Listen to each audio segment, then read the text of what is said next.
Namaste, Sastipe. Welcome to the third lecture of my yoga tutorial series. So today we're going to talk about the concept of Sukhshma Viyayama. So for those of you that have bad joint problems, osteoporosis, or other limiting factors that prevent you from making large movements that we often see in yoga asana practice. Keep in mind that yoga asana is one of the limbs of yoga, like we talked about in the first video. Asanas are kind of a way of posturing the body, but they don't have to follow the traditional sense that we might think, or we might stereotypically think about yoga. A lot of times, yoga is nothing more than a breath practice. Yoga can be a meditation practice, which as we go on through our journey together, we'll discuss a little bit more about what that means in terms of um, how to make yoga fit the lifestyle and the goals that we have for ourselves. So I'd like to start out explaining an idea called Sukhshma Viyayama. It can be its own yoga practice, its own asana practice. It can also be a warm-up. The basic idea behind Sukhshma Viyayama is subtle movement. That's what the meaning is in Sanskrit. So we have Sukshma, subtle, or very, very small movements, or very comfortable movements. Uh, and Viyayama is movement. So Sukshma Viyayama is this concept of subtle or very intentionally slow movements, which can have a lot of benefits, can help us move our joints. And for those of us who have arthritis or other issues moving joints that might be painful if moved too quickly or in wide, expansive postures, this is an easy way to sort of help bring uh, motion to each of those joints. Now, my disclaimer here is that yoga should be practiced on a frequent basis to have the best benefit. But if you have health conditions that prevent you from doing any of the motions that we discussed today, even though these motions are pretty common motions, but they're slow and intentional, then I recommend working with a yoga therapist or uh, discussing with your doctor any ways in which you can possibly incorporate some of this movement. But if you're not able to, then doing what you can do. That's part of the understanding with yoga, is that we do what we can where we're at, and we try to play the edge and figure out how we can move beyond that edge. Sometimes it's not possible. Sometimes we stay at the edge for quite some time. But ultimately, the goal of yoga is to continually practice and to improve ourselves, right? That discipline, that tapas that we talked about in the second limb of yoga with the niyamas, that's our discipline. And swadhyaya is studying ourselves. So it's that self-study, understanding that we continually improve by the power of observation, by looking at ourselves and asking ourselves, uh, what are the things that we can do today, and being happy with those things that we can do, being fortunate that we can do those things. But the next time we have a yoga practice, focusing on what are the things that could go differently. What new pathways can we find in motion? Ultimately, yoga is that journey that we're on to combine our mind to yoke. So yoga is from that, the term to yoke. It's the same root as in English, to yoke. Um, Yoking the mind with our object of focus. So that object of focus can be something that we're meditating on, and it can also be something that is around us. It can be something that is far from us.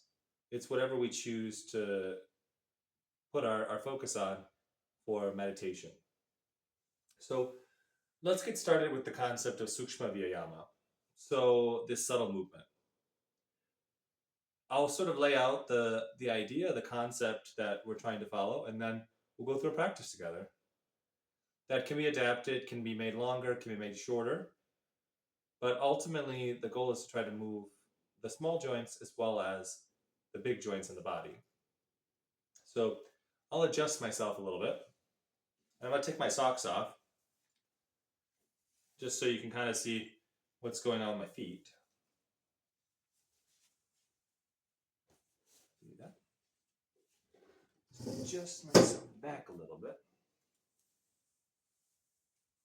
Okay. So, as with any practice, we have to arrive. We have to set our focus for the practice.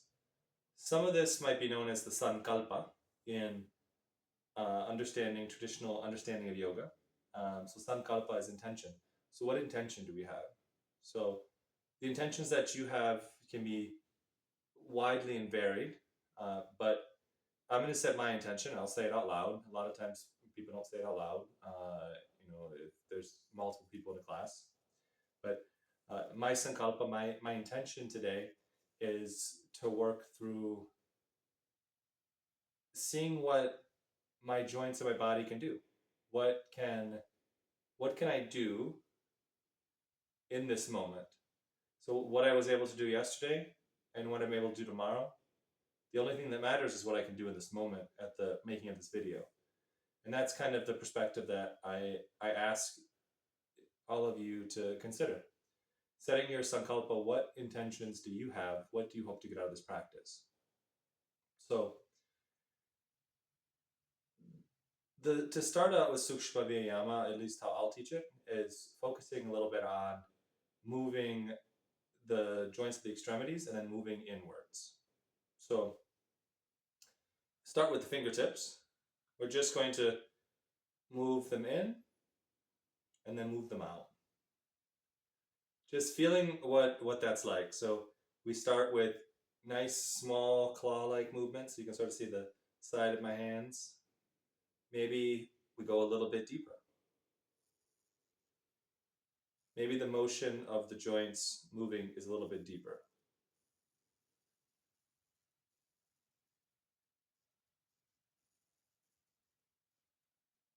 So as the joints move, focusing in on how that feels. Are there parts of the joint movement that get stuck? Is there cracking? Is there popping? Those can be fine things to keep track of. After those joints are warmed up, start by moving down to the wrist. So you can take thumbs, wrap them underneath the fingers, and rotate away from center.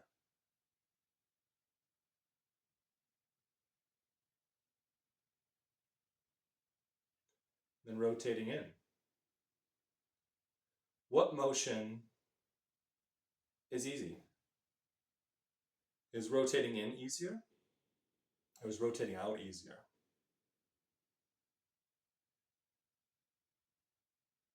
Keeping note of the muscles that are involved in this motion. Are there muscles that are warming up more than others? Is there a part of the motion that's difficult to follow? The next major joint is the elbow. Following the same concept, starting small, that subtle movement. Here I'm moving inwards and then moving outwards.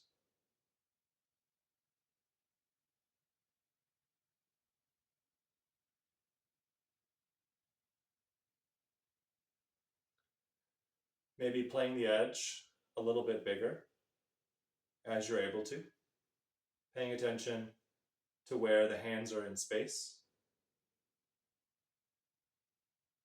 doing a couple iterations in both directions.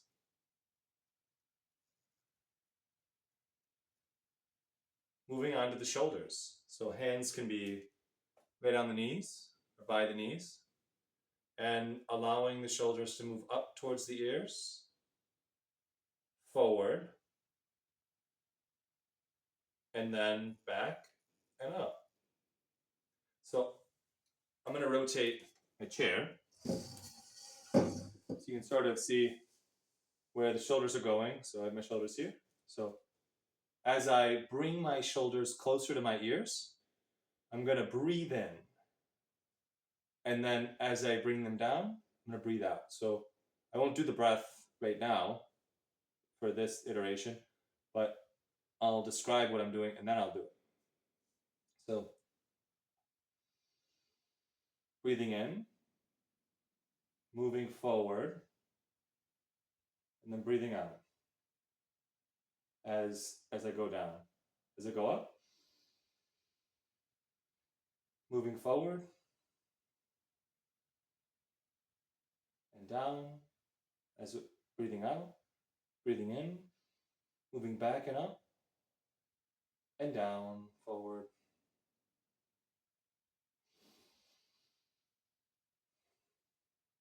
Slow and intentional.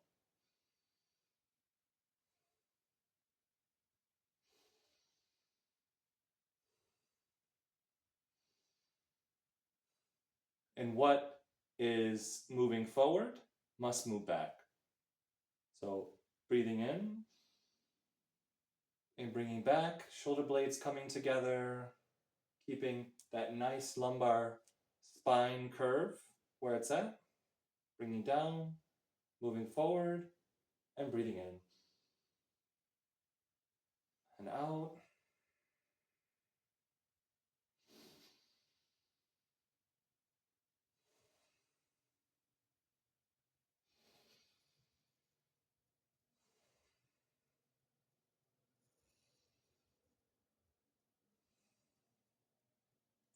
So the major joints of the upper extremity have been used. Let's move on to the neck. So the important thing to pay attention to with the neck is that we should never try to fully move in a circle in the neck. That puts a lot of strain on the two bones that we have that are one's balancing on the other. That's called the atlas and the axis. That's C1 and C2. If you're familiar with the vertebrae system. So we have 7 different vertebrae that make up our neck. These are called the cervical spine vertebrae. And they're referred to as C1 all the way through C7. We have 8 nerves that come out through the neck. So you may have heard C1 through C8. That's partially because the way the nerves come out, the last one, that C7, there's the C8 nerve that comes out, that nerve root that comes out. So you may have heard that, depending on if you have any spinal issues or you know someone who does. That might be terminology that you're familiar with. But this idea of C2, which is our axis, and then C1 that's sitting on top of that here, moving it all around in different directions, that can be painful, that can be detrimental, and we don't want to try to push that, especially since we're doing the Sukhshma Viyayama, this very intentional practice to not put strain on joints or ligaments or tendons, and being very conscious about that.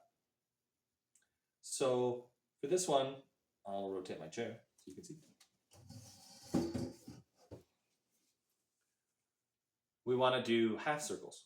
So here I might go down, chin to the chest. Now, important here is that if the neck does not move in that direction or that is uncomfortable, you have very tight neck muscles, do not go down all the way.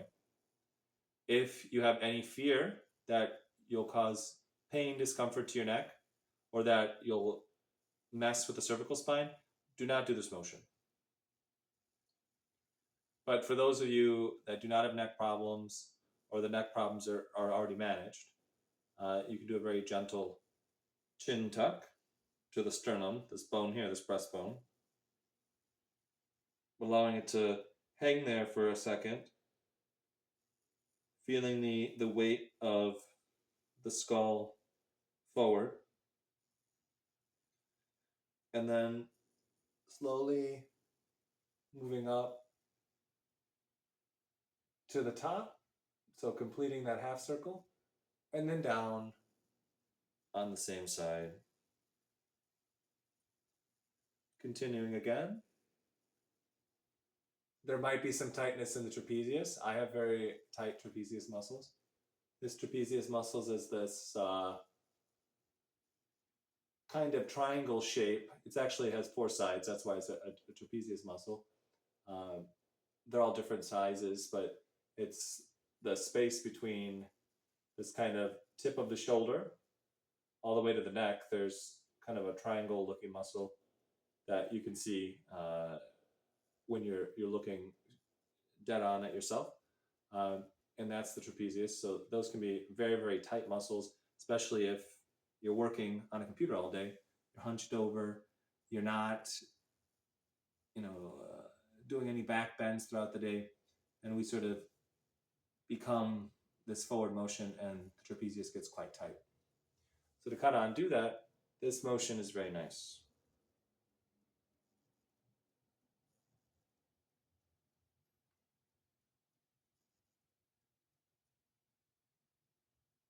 And then when I get down to the bottom, I do the opposite side.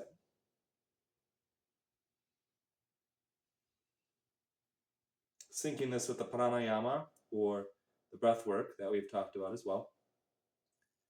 You can choose to breathe in when your head is coming up as that throat opens up, and then breathe out.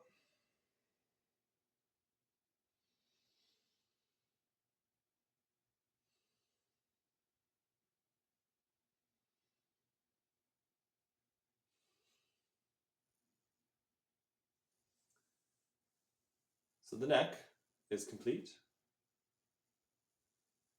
We can move on to the spine. So there are a couple different portions to the spine. We already talked about the neck. Second part is the thoracic spine. So each of the parts of the spine has its own type of curvature. So if I turn to the side,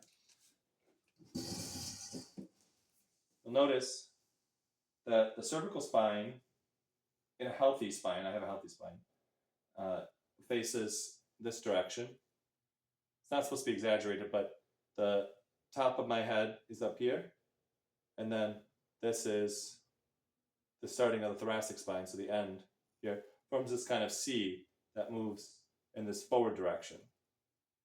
The thoracic spine is the spine that's here. It's the ribs that are connected to our rib cage, and there's a couple that float a little bit farther down as well, in terms of the vertebrae that we have, these bones that sit here. But this sits in this direction. So we have cervical spine and thoracic spine. So the C is pointing back this direction, the mouth is open this way. And then the lumbar spine is our most stable. This is our low part of our back. A lot of people have lumbar pain or lower back pain, and that one's very important to keep track of, keeping track of where the spacing of the vertebrae are. So this follows the same aspect of the cervical spine. So cervical spine, thoracic spine, lumbar spine. So it's this C, and then the bottom part that's connected, it's actually 5 fused vertebrae, is the sacrum. That's the bottom part, and it connects into between our 2 hip bones. And that follows the thoracic spine. So cervical, thoracic, lumbar, and then you have that kind of curve for the pelvis, and that is the sacral spine.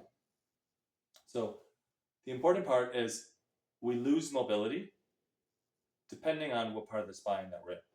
So the neck is highly mobile, moves in different directions.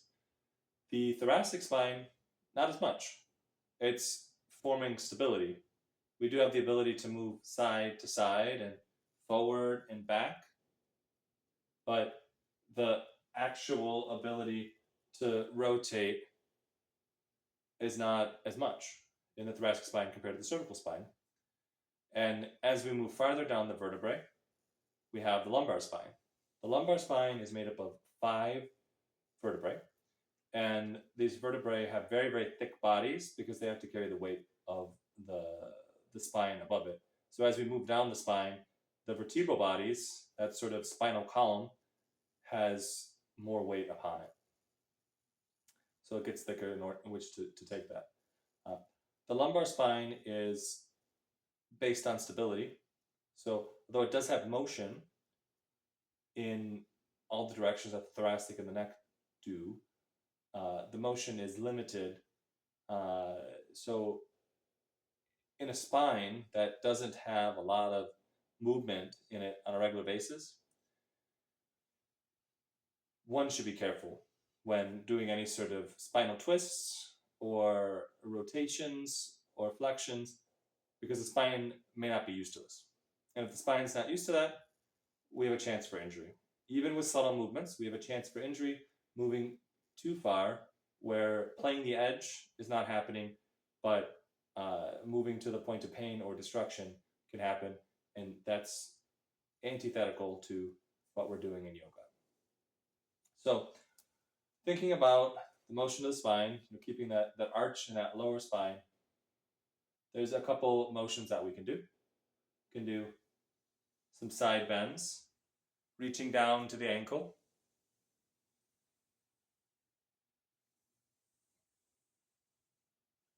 Getting that motion. So there are 6 motions of the spine. This is lateral flexion, so flexing to each side. So really using those muscles on the side, those oblique muscles, that will allow us to go to the side. Obliques also help us twist, but they can help us laterally flex to the side, so moving our spine over. And also those paraspinal muscles on the back, there are muscles that run along the spine. Those are called paraspinal muscles. So para meaning next to, spinal, the spine, the spinal column, the bones. And if one of them contracts, we flex to that side. If the other one contracts, we flex to the other side. And if both of them contract, we actually flex backwards. So let's sync breathing with our motion of reaching down to our ankles. As I said, if you cannot go down to your ankle, do not do that. Focus on what is true for you. This is not a competition. This is only understanding the body in which each individual lives in, and the individual practitioner, the individual yogi, has to decide for him or herself or their self what is the appropriate motion to follow. So if I adjust my chair a little bit, you might be able to see a little bit more motion.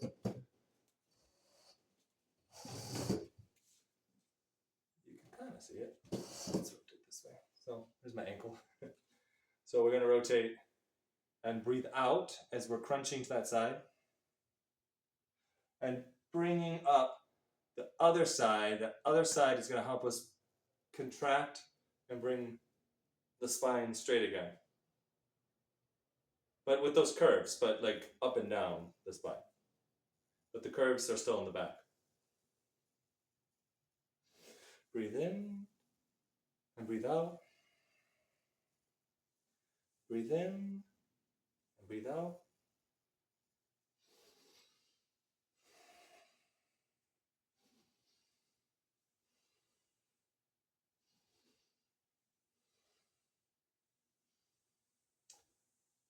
The next motion is going to be flexion and extension. And for this one, I'm going to stand up to better explain it. So flexion, extension. Flexion means that the body is decreasing the distance between two parts. So in this case, it's the sternum, the upper body, with the knees, the lower body. So flexion follows the concept of moving forward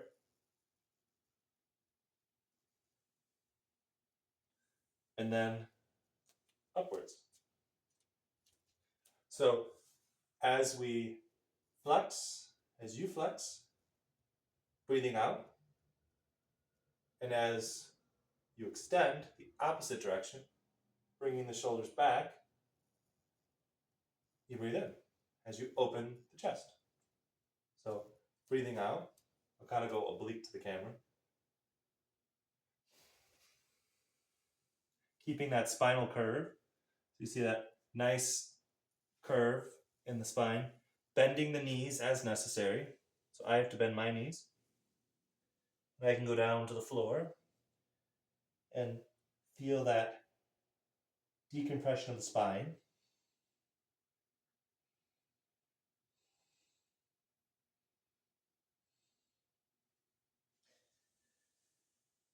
Coming back up slowly, keeping the spine aligned with curves, and then extending. Breathing in.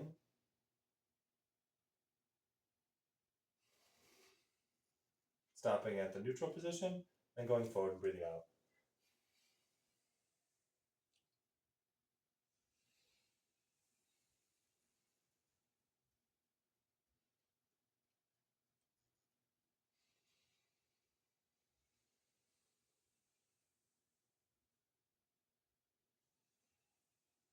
And if you can't do the motion as deep as I can, or if the motion is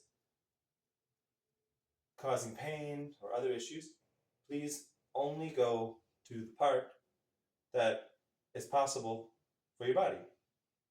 So only do the things that you're able to do. That's part of the self-study. That's one of our niyamas. That's Swadhyaya. So we've done 4 motions of the spine. This is lateral flexion times 2. Then there's frontward flexion, backwards extension, and then now there's spinal rotation. So spinal rotation can be done in one of 2 ways, and obviously the spine rotates to the left and rotates to the right, or whatever direction. This video is probably reversed, the direction that I'm moving. But we want to think about what is the safest way to do that. So standing, one can put hand on the lower back and reach across to the other hip and rotate the spine to the left side, or whichever side you want to start with. So as you move that spine, you're breathing out to allow the muscles, the deep muscles, to contract in the abs. So feel that motion, move slowly.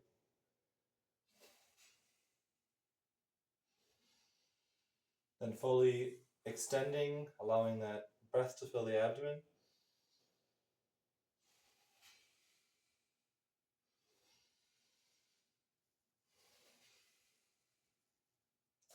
Then for symmetry, doing the same on this side, hand on lower back, and then other hand on abdomen, so you can feel the breathing out and the contraction of the deep abdominal muscles. So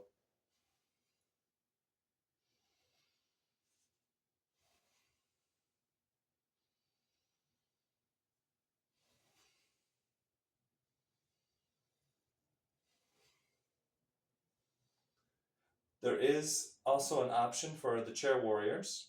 So chair warriors are very important people. These are the ones, the persons who rock the yoga poses in the chair. You are awesome. So let's show you kind of what we're doing there too. So keeping that spine nice and neutral as best as you're able to. left hand or opposite hand, opposite knee. And we have the other hand, which will go on the back, lower back. So help support. Not to push, but to help support. So when you breathe out, you contract those abs and allow that motion. Moving very slowly and intentionally. If you have osteoporosis, do not do the spinal twist. You have bone fractures, do not do the spinal twist. Spinal twists are for those of us with healthy spines. Ones where motion, that sort of rotational motion, will not affect the ability of the spine to function as it should. We do not want to introduce any danger into the spine because the spine gets us where we need to go.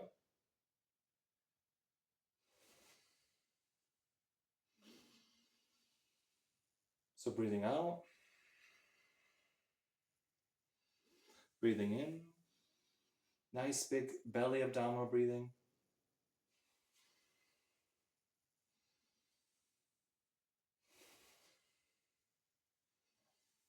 And for symmetry, the opposite direction. So same side on the lower back, opposite hand, opposite knee, and that hand will guide us.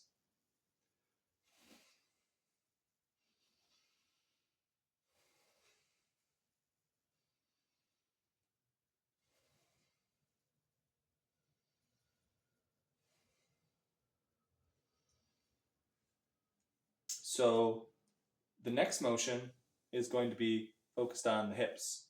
Hips, then the knees, then the ankles. So it's kind of the opposite direction of where we were going before. Except we're not going down the body.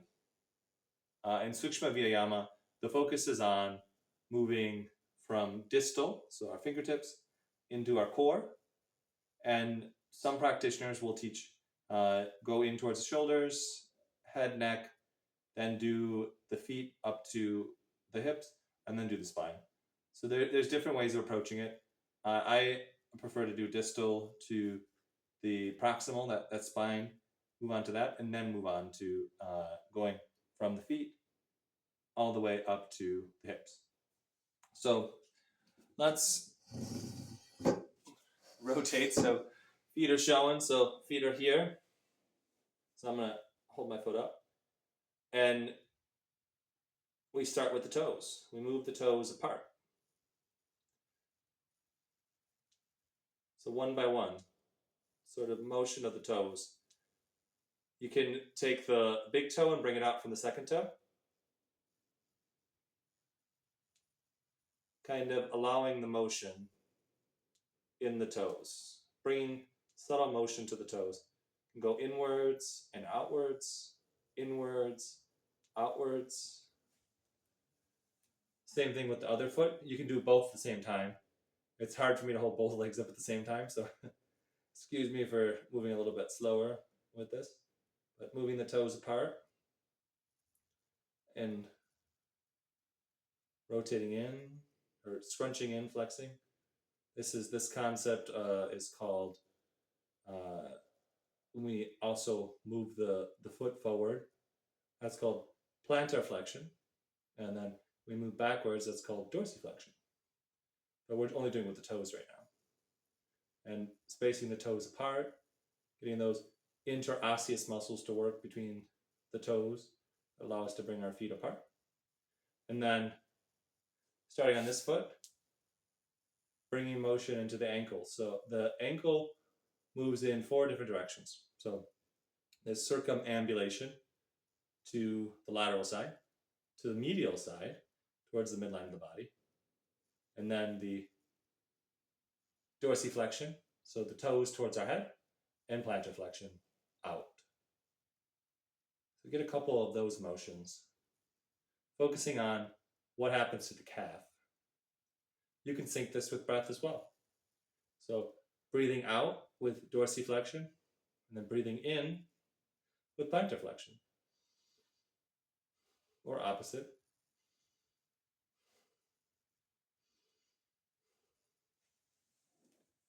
For symmetry, opposite foot.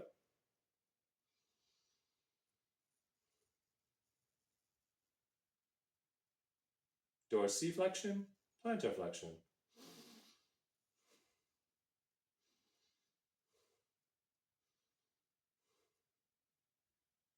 Moving on to the knees. The knees have a couple different ways they can move. They're for stability, so knees have the ability to extend. So I'll stand up for this one. So at the knee joint,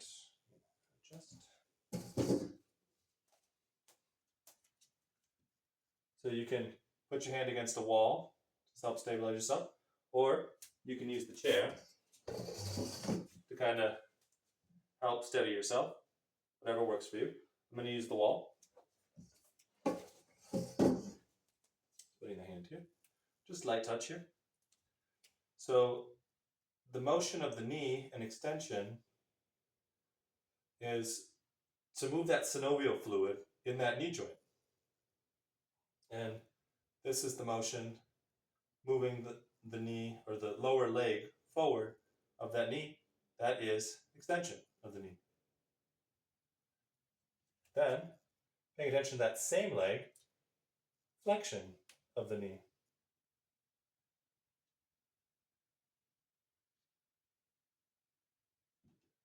For symmetry, extending the knee,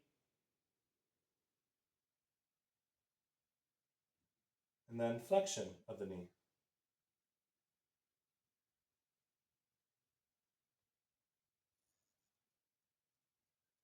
Now the knee is dependent on all the joints in the body, but most specifically the joints that are distal, the ankle, and proximal, the hips. Hips move in a couple different directions. So they extend, so they move behind us. They move the leg, the upper leg behind us. They flex, so they bring the knee up closer to the torso. They internally rotate. They rotate inwards, and I'll demonstrate what that means. Externally rotate, the hip brings the leg out, or rotates out. Then there's abduction, bringing the legs apart. And then adduction, bringing the legs to midline or beyond, to the close to the opposite side. And then circumduction as the arrow ball and socket joint. So let's go through all of those and kind of what the Sukhshma Viyayama looks like for those. So focusing on the hip, flexion, extension, flexion, extension. So keeping that motion. So breathing out with flexion, breathing in with extension as we open that abdomen up.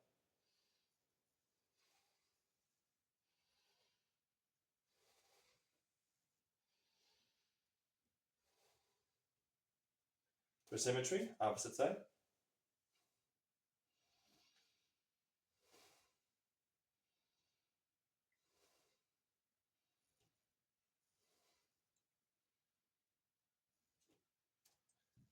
Bringing the knees across, so abduction, adduction. So adduction, abduction. So as you bring inwards, across the midline, that is adduction. Bringing it out, abduction. So as we open the body with abduction, breathe in, breathe out with adduction.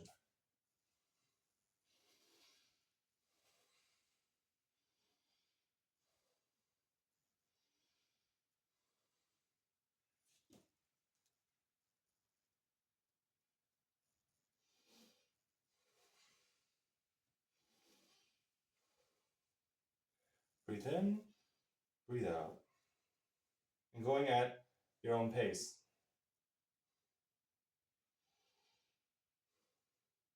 So 4 motions completed. Now we have 2 more motions with rotation of the hip, and then circumduction is our final motion. So circumduction can look different for different people.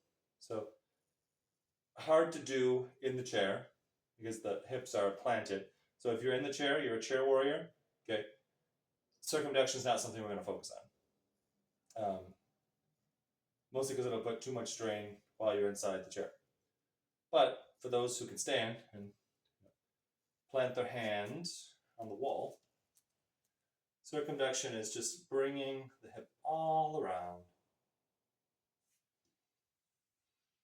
And as you bring the leg up, breathing in, so opening that hip up, and then bringing down, like kind of that extension, and bringing out. So circumduction brings all the parts together. So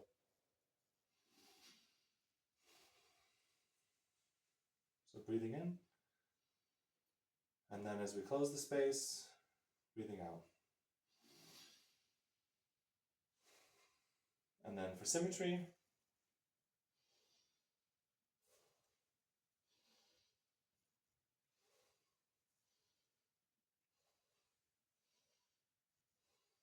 then you go the opposite direction.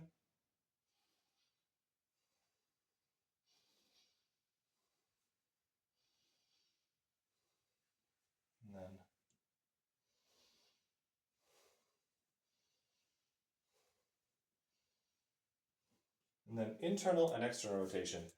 There's a pretty fun one to do, and that's moving the feet. Now just down, so I'll be looking at my feet, so you can kind of see what we're doing here. So bringing the feet in, this rotates the hip inwards. Internal rotation, external rotation. So we can rotate in and out.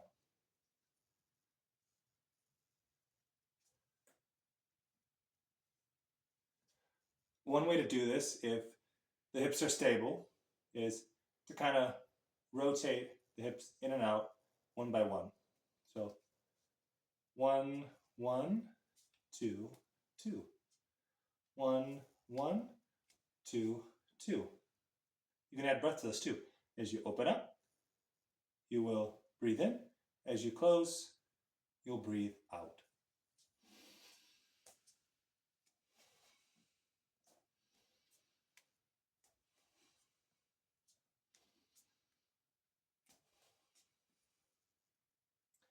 And then bringing all the motions together very carefully, rotating the hips and the knees, but maintaining the hands over the knees, not to push down on the knees, but to allow gentle rotational motion, not moving very far, only a couple centimeters to an inch. And this can also be done in the chair. Focusing on the legs. So bringing out, in, out, and in.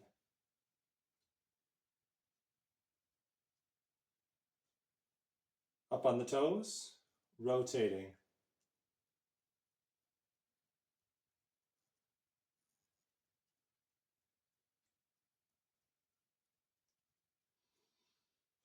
So as the toes move up and the hips move up, breathing in and then breathing down.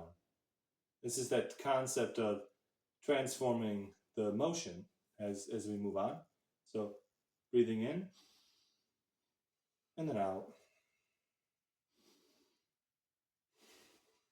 And then opposite.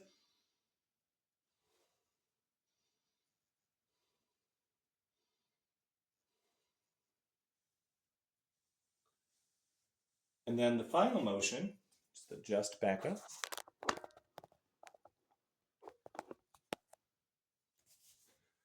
Is spinal circles, which once again, if you could not do the spinal twist, or we talked about the spinal twist not being a good idea, do not do this motion. But this motion is a circular spinal motion done very slowly and following the principles of as we flex the body, so the chest comes towards the knees, breathing out, and as the body is extended or brought up and opened up, then breathing in. So I'll demonstrate without actually doing the breaths. So this is breathing out, and then breathing in, and then getting closer and breathing out again. And we'll go in both directions as you can, except for those amongst us, those chair warriors or other that cannot do this for risk of fracturing the spine or causing further damage in other ways. So.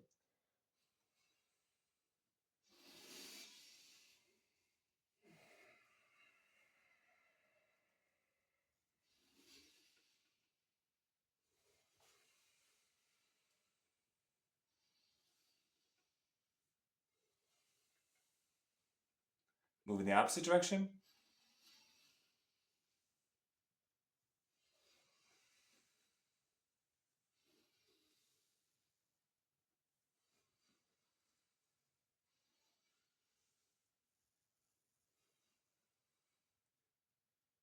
And all the major joints have been moved. That is the concept of Sukhshma Viyayama. You've all been with me for quite some time, so this is a longer video. I promised at the beginning of this series that we would do shorter videos, and I think probably in the future we will. That's my hope, to make them bite-sized and easy to approach to. But that was kind of the overview for Sukhshma Viyayama, this kind of gentle motion of the body. We can break it down by body region in future videos, which I may do. There's a lot of variety that one can do, and I encourage you to make yoga your own. But being safe with the yoga that you're doing. This falls under the category of asana practice, but also pranayama. So posture practice is asana practice, and pranayama is this breath work. So syncing the breath work with the motions can be one way to help with meditative practice and focusing in on what muscles are supposed to be used. Other than the extremities that we have, both the legs and the arms and hands too, and feet, the core, as we're moving anything around the core, those muscles must contract and allow us to move in different directions. So Sukhshma Viyayama is a great practice that's gentle because it allows one to focus on, is my transversus abdominis, that connection from the bottom of the spine, bottom of the sternum, rather, to the top of the pubic bone, where the pelvis is in the front, is that connection being engaged? That transversus abdominis is one of the locks in the body, one of the bandhas is what we call them, and there's a couple more. That will be coming in more videos. That allows us to hold our core tight and develop that core strength that helps us stand upright, that core strength that helps us live the fullest life that we can. So being aware of that, really engaging that transversus abdominis and those oblique muscles on the side, the ones that go inwards that kind of help us twist, they also help us when they're engaged separately on different sides, they help us stay stable. So that can be something to focus on as well as you're doing the practice. Focus as you breathe out. That's the transversus abdominis. That's the part that needs to be engaged in all core work. And yoga is essentially core work. As we move on to more practices that involve further core stability, understanding that is how the core is engaged in a very basic way is very fundamental. It's one of the fundamentals that is probably the most important part of this video in functioning with how to breathe during postures. So thank you all. Dhanyavad, Sanskrit for thank you. And naistuke. This is how my group of Romani people that are called the Roma, that's how we say thank you. as well. So nice tuke in Danival.